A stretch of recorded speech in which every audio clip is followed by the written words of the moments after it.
Our first guest is a lovely actress starring in a new film entitled The Fog. It opened today. Here's the delightful Selma Blair, ladies and gentlemen.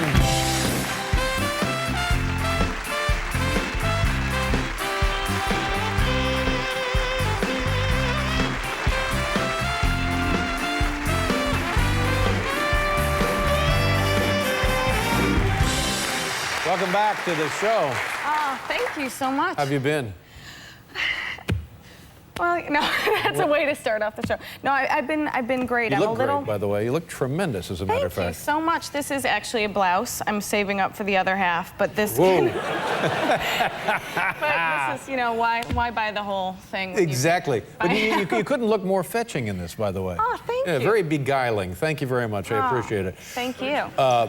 Tell us what unusual experience recently happened to you. Yeah, well, the reason why I kind of was tentative just now when I sat down, I've been kind of off because I went to this sweat lodge. Have you ever heard of that? I kind of know what that is. Tell people what that is. Tell me and others what that is. Okay.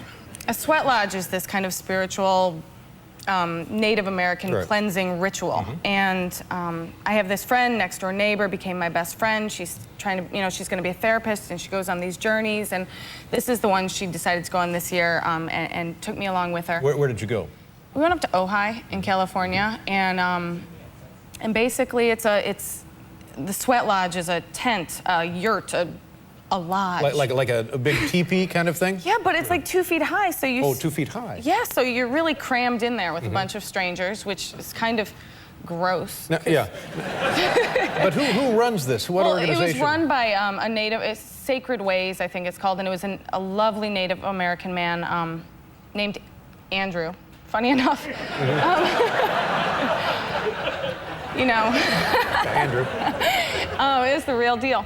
But yeah, so you kind of say your blessings, and some people really, focused on you have these hot rocks, and they burn up fire, and then they come into the lodge, and it's hot, like 300 degrees, and some people prayed for, Katrina, the victims of Katrina, and soldiers and straighter hair. I don't know. I asked for, I imbued my rock with to let go of fear. Oh, that's pretty good. Yeah, and that all fell by the wayside as soon as I got in the lodge. Now, is it actually 300 degrees? Because you would roast at 300 degrees. That would cook you. That could kill you, 300 degrees. Is it that hot, really? It kind of, yeah. Really? Yeah, I don't quote me. I mean, maybe I'm kind of smidging, little smidgy, fibby. I don't know. How long are you in there? Oh, they've 4 actually hours. blistered? Oh, yeah, people blister. They have water blisters all over. It's about 4 hours, and you take a break, but it's... My biggest fear also is pitch black. The kind where you can't see that, And that's what they did. Yeah. They shut the doors. The tent goes flap, floop. You're in there. You can't see, burning hot. Misery. And while you're in there, they're outside getting the rest of the meal ready? I know, this is such a... I don't know. Oh, never mind. It sounds a little like Thanksgiving.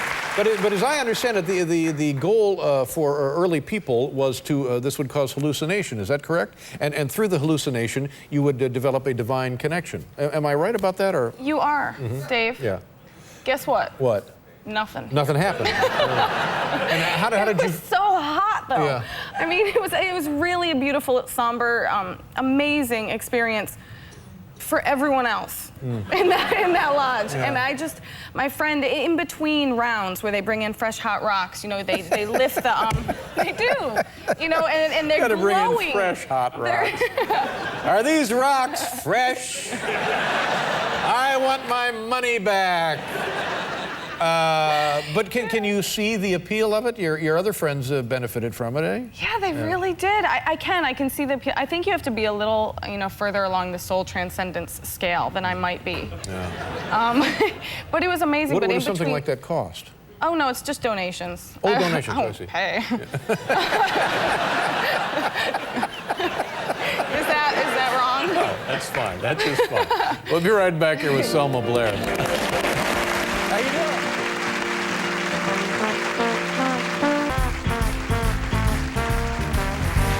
Selma Blair and Barry Sonnenfeld. You're married to Amit Zappa. Am I saying his name correctly? Amit? You are. A-H-M-E-T? Yes, thank God. No, you're the first. Really? In his whole life, I think, that said it correctly. And how many brothers and sisters did Frank Zappa have as children? I don't know how many brothers and sisters Frank had, but Amit has. Didn't you say how many does Frank have? I'm keeping tabs on you. I'm trying to determine how many brothers and sisters Amit has. Amit has. Okay, Yeah. Amit has Moon Unit. That was Right. first, because she was the first unit of the family, hence the name. Then there was Dweezil, named after Gail's baby toe. Sure. And then Amit, I think 'cause they wanted a little slave to bring them peanut butter in bed, and that sounded like an apt name for that.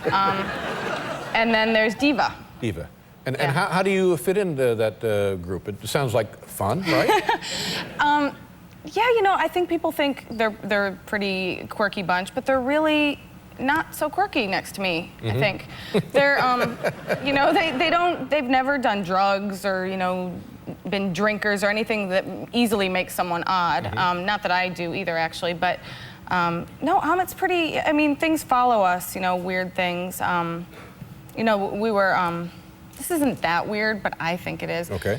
We were fumigating our house. We bought a house together, and we were fumigating it for termites. We live in California, and there's this. After a couple weeks, it stinks. The house just it's wrong. Something's bad. It smells like a corpse. And a few more weeks go, and I think, you know, maybe not such good luck for the two of us. But the smell, you know, is growing, and is very frightening. Much like the fog, and and then then it starts to smell like a skunk. So we can't find it, and the floorboards get ripped up, searching everywhere, and there, lo and behold, is the cutest little baby skunk dead. So ever since, so now the Zappas. Twist there, yeah. The And Zappas it's live very in difficult Skunk to get Manor. rid of that smell. How did you eradicate the stench?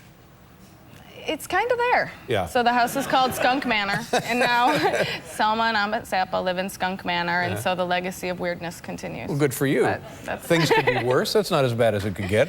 No, Yeah. it could be a lot worse. Now, this movie, The Fog, I didn't realize that there was an earlier Fog. This is like the second version of The Fog, right? Yeah, this was like a big deal, I guess, in 1980, or a big deal for... Adrienne Barbeau, Yeah. and she had, you have her part, is that correct? Yeah, I play Stevie Wayne, originally played by Adrienne Barbeau, who is obviously very sexy and has a sultry voice. I have a nasal voice, so it was kind of a weird choice for a DJ.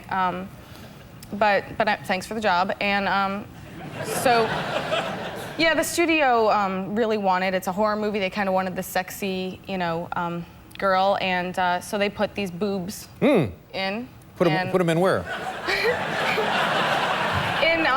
In my brassiere, and my husband saw the movie the other day, and he thought that was the scariest part of it. They're weird on me. Wow. But Well, you know what they're doing there? They're just gilding the lily.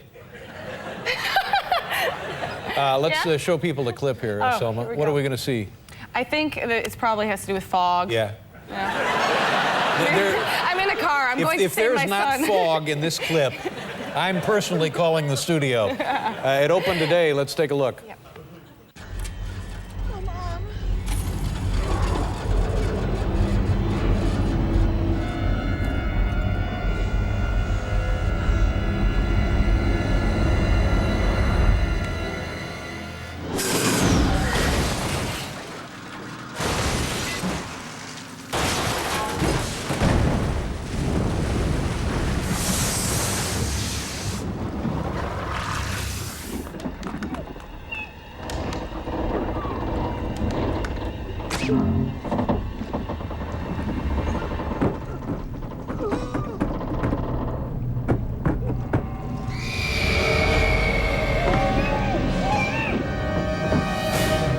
Something is not right.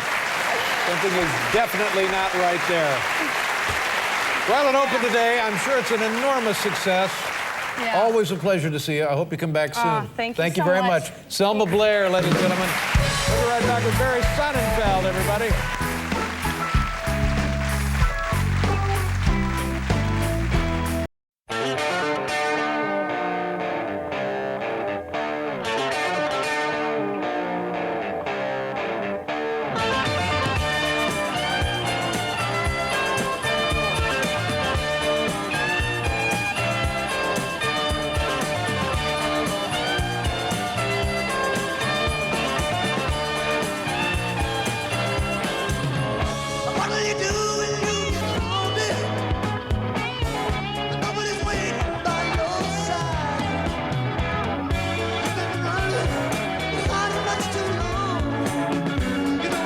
jump